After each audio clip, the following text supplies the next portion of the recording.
आज का हमारा जो विषय है ये बहुत ही रहस्यमयी है। इसमें विज्ञान भी है और इसमें बहुत सी तात्विक बातें भी है। सुनने में ये लगता है कि कोई साधारण सा विषय होगा कि ठीक है, हर देवी देवता का कोई न कोई जुड़ाव किसी न किसी पशु के साथ में है। तो इसमें भैरव देव का यदि श्वान के साथ में यानी कुत्ते के साथ में कोई जुड़ाव है तो ठीक ही है, होगा कोई रहस्य। परंतु ये जो मिलान है, ये जो जुड़ाव है भगवान भैरव का और श्वान का, ये कोई साधारण सी बात नहीं है। इसके पीछे बहुत गहरा विज्ञान है जो कि अध्यात्म की चरम सीमा तक आपको पहुंचा सकता है यदि आप इसको अच्छे से समझ लेते हैं। इस चलचित्र में जो मेरा उद्देश्य है वो यही है कि हम उस ओर आगे बढ़ें जहां पर हम अध्यात्म की एक और सीढ़ी चढ़ सके। भगवान शिव का जुड़ाव नंदी के साथ में हम देखते हैं, मां दुर्गा का सिंह के साथ में, भगवान विष्णु का गरुड़ के साथ में, गणपति का मूषक के साथ में। जब हम किसी भी देवी देवता को परमात्मा का स्वरूप मानते हैं तब वहां पर ये निर्गुण रूप ले लेते हैं और फिर कोई भी गुण के साथ में हम इनकी अर्चना नहीं कर सकते हैं, परंतु वो एक बहुत ही उच्च स्तर की आपकी अवस्था हो जाती है। जब हम अपने इष्ट को एक देवता के रूप में देखते हैं तो वो गुणों के साथ में आते हैं। इसी कारण महादेव के भी कई सारे रूप हैं। शिवलिंग पर भी हम जो अर्पण करते हैं वो भी अलग अलग रूप ले लेता है। जल को अर्पण करके उससे कार्य अलग होता है, दूध का अपना एक अलग महत्व होता है, घी का अलग होता है, शहद का अलग होता है। उसी प्रकार से दुर्गा के भी अलग अलग रूप होते हैं, ये अलग अलग गुणों के साथ में आते हैं और फिर वो हमारे जीवन में वैसा ही प्रभाव डालते हैं। भगवान भैरव जो हैं ये एक अलग ही श्रेणी में आते हैं। मैं श्रेणी कह करके बात को थोड़ा नीचा नहीं कर रहा हूं, मैं बस इतना कह रहा हूं कि ये एक अलग ही अवस्था की बात करते हैं, क्योंकि भैरव जो है ये उस निर्गुण शिव का प्योर फॉर्म में मैनिफेस्टेशन है। यानी कि वो जो शिव है, वो जो निर्गुण है, उन्होंने जो रूप लिया वो भैरव का ही था। तो जो भैरव है वही हम परम शिव के रूप में भी समझ सकते हैं। भैरव के भी बहुत सारे और रूप हैं। अष्ट भैरव हम समझते हैं, फिर बाद में 64 भैरव और आते हैं और भी इनसे भी अलग और भी नाम आते हैं। परंतु जब हम भैरव को एक रूप में समझते हैं तब यहां पर इनका रहस्य जो है वो तंत्र का एक प्रकार से सबसे रहस्यमयी चैप्टर हो जाता है। अभी जब मैंने पहले बात करी गुणों की, तब हम बहुत सरलता से ये बात समझ सकते हैं कि भगवती दुर्गा के साथ में सिंह का जो जुड़ाव है वो बहुत नैसर्गिक रूप से समझने वाला है। सिंह जो है वो शक्तिशाली होता है, वो अपने परिवार के लिए बहुत ही प्रोटेक्टिव होता है। उसी प्रकार से भगवती दुर्गा जो है वो प्रोटेक्शन के लिए सर्वोत्तम मानी जाती है, यानी उनकी उपासना। उसी प्रकार से शिव जो है वो शांत है, सौम्य है, धर्म को बताते हैं। तो जो नंदी है वो श्वेत है, श्वेत वर्ण जो है वो धर्म को बताता है। इसी प्रकार से अन्य सभी देवी देवताओं के बारे में हम समझ सकते हैं। परंतु जब हम बात करते हैं भैरव की, तो भैरव का जो रूप है वो तो रौद्र रूप है। उनके साथ में श्वान किसी भी प्रकार से जुड़ता हुआ नहीं दिखता है। श्वान जो है वो सबसे अधिक बलशाली पशु भी नहीं है, सबसे बुद्धिमान पशु भी नहीं है। तो फिर यहां पर ये जो जुड़ाव है ये किस कारण है? और ये जो जुड़ाव है ये आप स्वयं भी देख सकते हैं। आप जिस भी भैरव मंदिर में जाएंगे, बाहर आपको कितने ही श्वान जो हैं वो मिल जाएंगे। ज्योतिषी भी कहते हैं कि यदि आपको काल भैरव को प्रसन्न करना है तो आप कुत्तों को कुछ भोजन कराइए, अब इसका जो रहस्य है वो हम समझेंगे ग्रहों के साथ में। परंतु ये जो ग्रह है ये मुख्य ग्रह नहीं है, ये उपग्रह हैं। उपग्रह कौन से हैं? राहु और केतु। और अब यहीं पर ही आ जाता है विज्ञान। राहु केतु उपग्रह क्यों है? इन्हें छाया ग्रह भी कहते हैं। ये किस प्रकार से है? धरती के चारों ओर चंद्रमा घूमते हैं। धरती और चंद्रमा सूर्य के चारों ओर घूमते हैं। इनके घूमने की अपनी एक रेखा है। वो एक रेखा में, एक आकार में वे घूमते हैं। चंद्रमा पृथ्वी के और पृथ्वी और चंद्रमा सूर्य के, यानी कि ये एक निर्धारित लाइन बनाते हैं।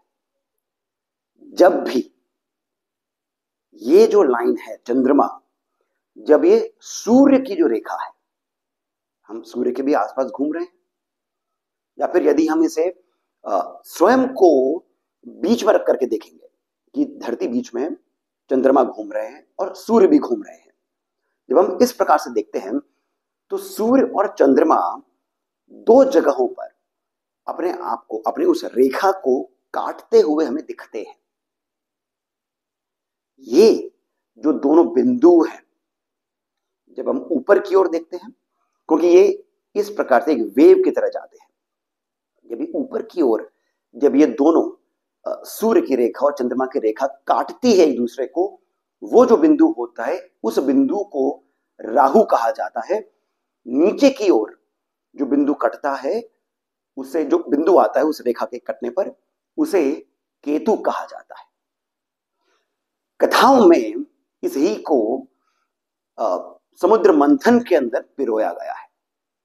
ये बात मैंने कुछ और अपने चलचित्रों में, वीडियोस में कही भी है कि यदि आपको सनातन को, तंत्र को गहराई से समझना है तो केवल एक कथा की गहराई आप समझ लीजिए, और वो है समुद्र मंथन की कथा। उसमें ब्रह्मा, विष्णु, महेश, सभी देवी देवता सब आ जाते हैं। कथा आप सभी जानते ही हैं, परंतु इसका हम उस भाग पर चलते हैं इस कथा की जहां पर राहु और केतु आ जाते हैं। अमृत निकल चुका है। विष्णु भगवान मोहिनी अवतार में अमृत का पान करा रहे हैं देवताओं को। एक असुर है जिसका नाम है स्वर भानु। ये समझ जाता है कि मोहिनी क्या कर रही है। वो जाकर के चुपके से बैठ जाते हैं देवताओं के बीच में। मोहिनी अमृत का पान कराती है और कुछ बूंदें स्वर भानु को भी प्राप्त हो जाती हैं, परंतु तभी देवताओं में से सूर्य और चंद्रमा, ये दोनों ही इशारा करते हैं, बताते हैं भगवान विष्णु को कि ये जो बैठा है हमारे बीच में, ये देवता नहीं असुर है। अब अमृत का पान तो कर लिया है तो मर तो नहीं सकता है, परंतु भगवान विष्णु तभी अपने चक्र से इसके दो भाग कर देते हैं। एक भाग केवल सिर है और दूसरा भाग कबंध जिसे कहते हैं, यानी कि धड़ है। मुख का भाग राहु है और धड़ का जो भाग है वो केतु है। तो आप देख सकते हैं कि किस प्रकार से कथा के माध्यम से ही ये जो विज्ञान है, जिसको समझने में कितने ही वर्ष लगे होंगे हमारे ऋषि मुनियों को, एक कथा के माध्यम से घर घर में इस बात को, इस विज्ञान को पहुंचा दिया गया है। अब हम यहां पर एक और सिद्धांत पर चलते हैं। यत पिंडे तत् ब्रह्मांडे। जो कुछ भी ब्रह्मांड में है वो हमारे शरीर के भीतर भी है। और ये बात कितने ही चलचित्रों में मैंने बताई है कि नासा ने भी इस बात को स्वीकारा है। आप गूगल करके चेक कर सकते हैं। अब यहां पर दो बातें आ जाती हैं। एक तो ये कि जब सब कुछ जो ब्रह्मांड में है वो हमारे भीतर है, तो इसका एक अर्थ यहां पर यह आता है कि जितनी भी खगोलीय घटनाएं होती हैं जो हमारे आसपास में होती हैं, उसका सीधा प्रभाव हम पर भी पड़ता है, हमारे जीवन पर पड़ता है और हमारे शरीर पर भी पड़ता है। जो ज्वार भाटा आता है, जो इक्लिप्स आता है, उन सब का असर हम स्वयं प्रत्यक्ष रूप से देख सकते हैं।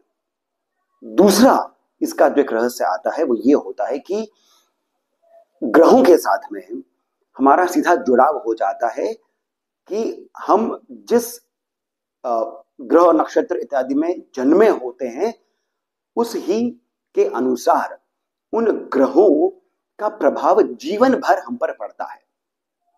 एक ही हॉस्पिटल में, एक ही कमरे में, एक ही माता पिता से जन्मे दो जुड़वा बच्चों का जीवन भी बहुत अलग अलग बीतता है, क्योंकि उसमें आपका पिछला जन्म, उसका प्रारब्ध वो भी आ जाता है और ग्रह नक्षत्र की दशा दिशा भी आ जाती है। तो ये हमारे शरीर की बात भी हो गई है। अब जब ये हमारे शरीर पर इस प्रकार का प्रभाव ये सभी ग्रह नक्षत्र डालते हैं, तो उसी प्रकार से जो पशु पक्षी, जो जितने भी जंतु हैं, उन पर भी प्रभाव पड़ता है। इस बात को समझना बहुत आवश्यक है। और इसी कारण से हम जब बात करते हैं एक श्वान की, कुत्ते की, तब ज्योतिष के अनुसार श्वान जो है वो केतु के प्रभाव से चलता है। यानी श्वान के जीवन में, उसके शरीर में अधिक प्रभाव केतु का होता है। अब हम केतु को भी थोड़ा सा समझते हैं। केतु का सिर नहीं है, अर्थात केतु किस दिशा में बढ़े उसे नहीं पता है। उसे केवल पांव है, हाथ है, उसे चल सकता है, सिर नहीं है। केतु स्प्लिट को दर्शाता है, भाग को दर्शाता है, टूटने को दर्शाता है, छेदन को दर्शाता है। इस शब्द को आप ध्यान में रखिएगा, छेदन को, क्योंकि ये जुड़ा हुआ है भगवान भैरव के उस कृत्य के साथ में भी, जिसके कारण कपाल उनके हाथ से जुड़ गया था, अर्थात ब्रह्मदेव का सिर का छेदन जो भगवान भैरव ने किया था। तो जो केतु है ज्योतिष के अनुसार वो स्प्लिट को दर्शाता है, और इसी कारण जिस भी व्यक्ति के जीवन में केतु का प्रभाव पड़ता है उसके जीवन में कटाव आ जाता है। उसके जीवन से बहुत सारी वस्तुओं का, विषयों का एक प्रकार से अभाव सा आ जाता है। मैंने अभाव शब्द का चयन इसलिए किया क्योंकि सामान्य रूप से केतु को, राहु और केतु को हम नीच ग्रह मानते हैं, विशेषकर केतु को। और यहां पर शनिदेव भी आ जाते हैं कि किसी के जीवन में जब शनिदेव आ जाते हैं, प्रकट हो जाते हैं, तब उसके जीवन में घटनाएं बहुत ही धीमी गति से चलती है, बहुत दिक्कतें आती हैं, बहुत मेहनत करते हैं परंतु धन उतना नहीं आ रहा होता है, मान सम्मान इत्यादि नहीं आ रहा होता है उस जितनी गति से आना चाहिए उस प्रकार से। केतु जो है वो शनिदेव से भी बढ़कर और आगे बढ़कर के कार्य करते हैं कि वो सीधा काट देते हैं। यदि आपके जीवन में कुछ इस प्रकार के आपको अनुभव हुए हों तो वो केतु के साथ में जुड़े होते हैं। बिजनेस अचानक से फ्लॉप हो गया है, नौकरी अचानक से चली गई है, ये भी नहीं कि कुछ दिक्कतें आ रही है, नौकरी चली गई है। केतु चूंकि ये स्प्लिट के साथ में है, ये जन्म के अंदर भी ये कारक है और मृत्यु के अंदर भी कारक है, क्योंकि दोनों में ही कटाव है।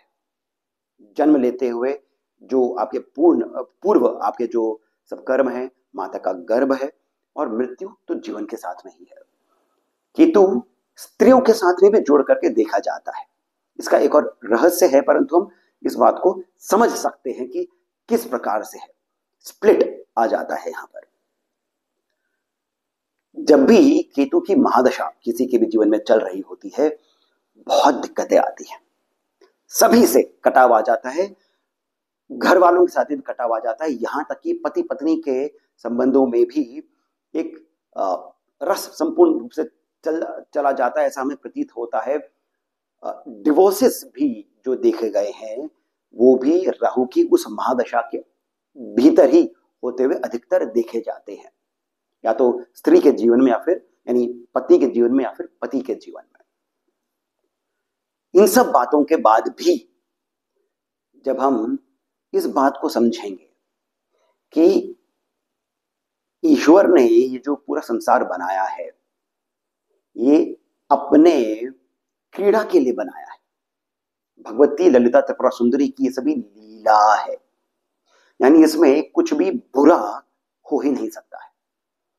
अच्छा और बुरा ये हमारी स्वयं की एक्सपेक्टेशंस के साथ में होता है, और ये बात सत्य भी है, ये कोई फिलोसॉफिकल बात भी नहीं है, ये सत्य है।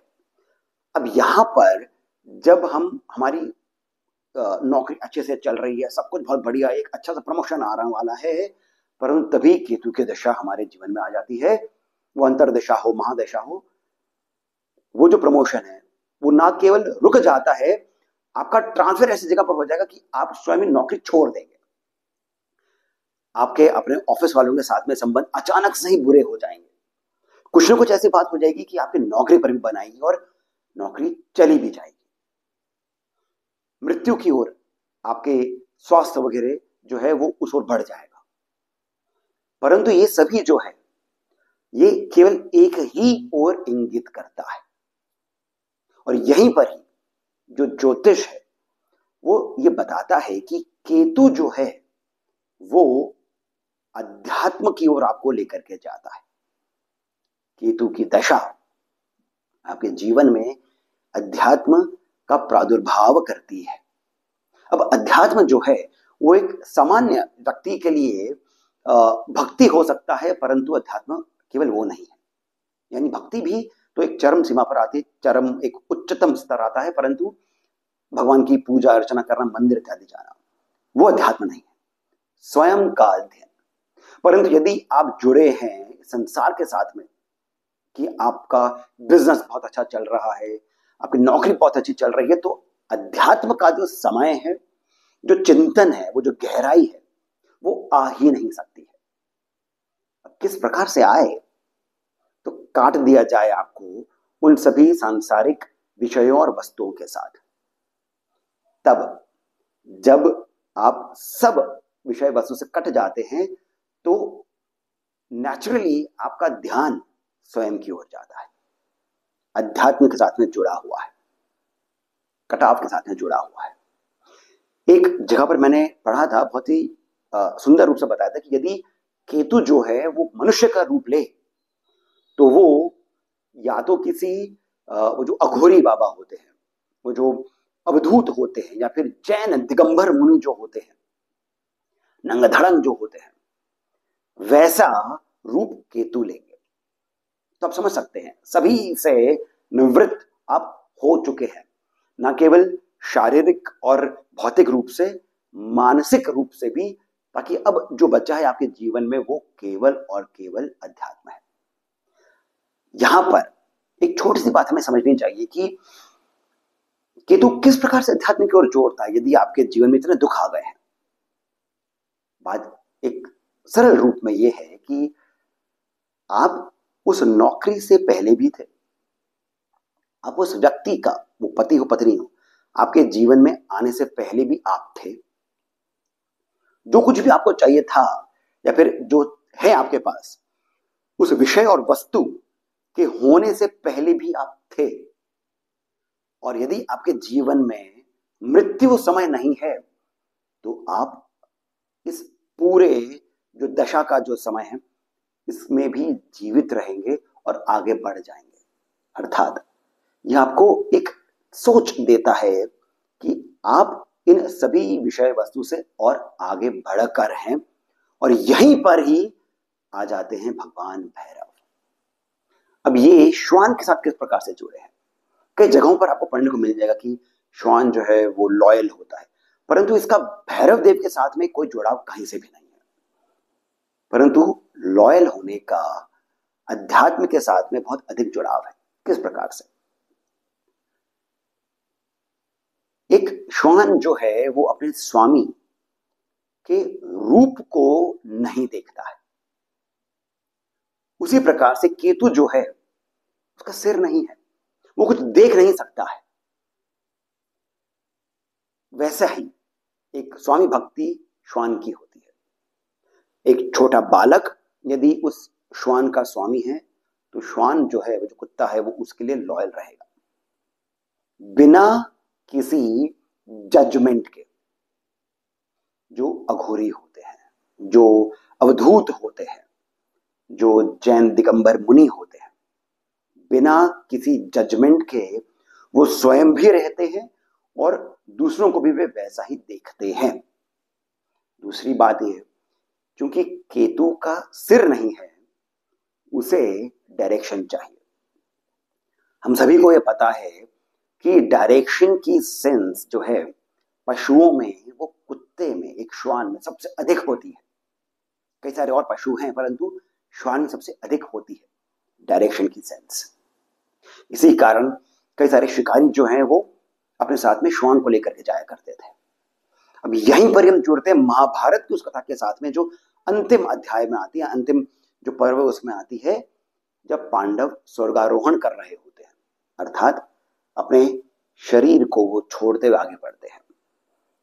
धर्म के पुत्र जो हैं वो धर्मराज युधिष्ठिर हैं और अंत तक उनके साथ में श्वान जुड़ा होता है। धर्म के जो देवता है यमराज, उनके साथ में भी श्वान जुड़ा है, ऐसा वेदों में भी आता है।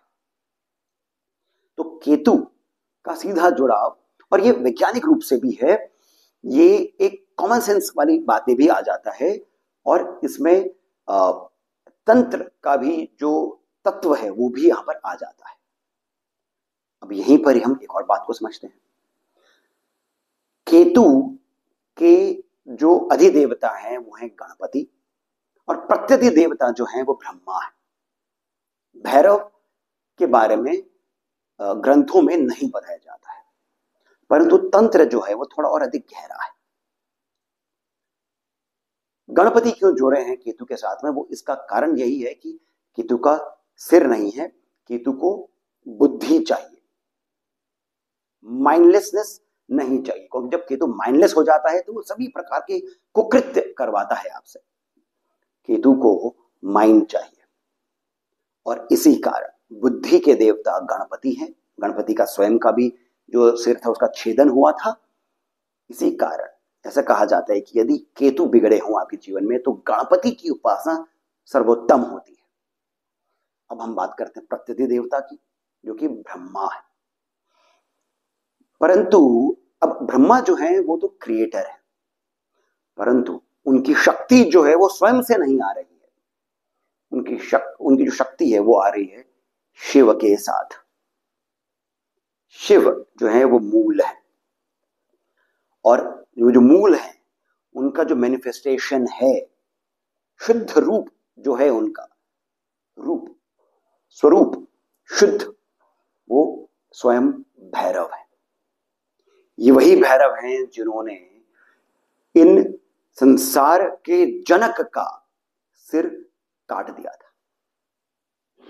ये जो शक्ति है ये भैरव से आ रही है। ज्योतिष में इसी कारण ऐसा कहा जाता है कि भैरव के सेवक शनि है, शनि के सेवक राहु और केतु है। भैरव को प्रसन्न करेंगे, राहु केतु स्वयं से ही प्रसन्न हो जाएंगे। भैरव अध्यात्म के एक ऐसे स्तर हैं जो आपको निर्वाण प्रदान कर सकते हैं, मोक्ष प्रदान कर सकते हैं। विज्ञान भैरव तंत्र के अंदर जितनी भी धारणाएं हैं, जो 112 धारणाएं हैं, वो एक एक स्वयं में इतनी शक्तिशाली है कि वो आपको आपसे स्वयं से मिलवा सकती है। ये भैरव की शक्ति है, ये भैरव का तत्व है जो जुड़ा हुआ है केतु के साथ। और उसी को हमारे तंत्र के जो मनीषी थे, जो ऋषि थे, उन्होंने इसको जोड़ा है एक श्वान के साथ, कि जो श्वान है वो दर्शाता है उस कटाव को जो संसार के साथ में आपका होना आवश्यक है अध्यात्म की ओर। केतु के पौराणिक मंत्र में आता है रौद्रम रौद्रात्मकम घोरम। यही नाम भगवान भैरव के साथ भी जुड़े हुए हैं। तो ये जो रहस्य है, जब आप इस पर थोड़ा और अधिक चिंतन करते हैं, थोड़ा और अधिक मनन करेंगे, अध्ययन करेंगे, आपको और अधिक गहरे रहस्य समझ में आएंगे और इससे भगवान भैरव के प्रति आपकी जो धारणा है वो और अधिक प्रबल होगी। हमारा जो विज्ञान है, भारतीय विज्ञान, वो कितना बृहत है ये भी आपको समझ में आएगा। श्वान के प्रति आपकी जो धारणा है वो और अधिक अच्छी होगी, सुंदर होगी, आप उसे दूर नहीं करेंगे। ऐसा भी कहा जाता है कि यदि भगवान भैरव की कृपा आप पर हो चुकी है तो श्वान या तो आपके समीप आएंगे या फिर आपको तंग नहीं करेंगे, भौंकेंगे नहीं, काटेंगे नहीं। तो आशा करता हूं कि आपको ये जो विस्तार के साथ में बताया गया रहस्य है ये आपको लाभप्रद लगेगा, सुंदर लगा होगा। यदि ऐसा है तो कृपया करके इस वीडियो को लाइक अवश्य करें, इस चैनल को सब्सक्राइब भी करें। कमेंट सेक्शन में मुझे बताएं कि आपकी यदि कोई जानकारी है, आपका स्वयं का कोई ऐसा अनुभव आया हो वो, और वीडियो कैसा लगा ये भी, और कुछ और यदि तत्व रहस्य आप जानते हैं तो वो भी आप मुझे बताइए कमेंट सेक्शन में। वहीं पर ही कमेंट सेक्शन में जो पहला कमेंट पिन है वहां से पेटीएम, जीपे इत्यादि के माध्यम से जितना अधिक हो सके आप हमें श्री सहयोग भी प्रदान करें, बहुत अधिक प्रोत्साहन मिलता है। इसके साथ मैं सिद्धार्थ आपसे विजय करने लेता हूं। धन्यवाद।